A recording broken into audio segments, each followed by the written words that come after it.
Jeremy here with Dixon's Automotive Repair. We've got a vehicle came in with some brake noise, and I wanted to show you guys what we had found on this particular vehicle.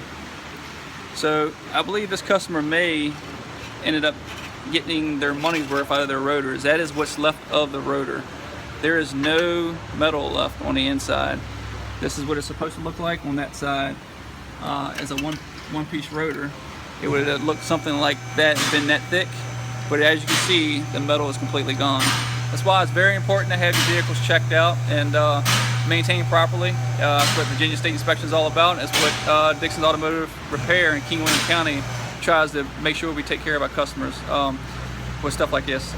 Check us out on the web, dixonsautorepair.com. Thank you for choosing Dixon's.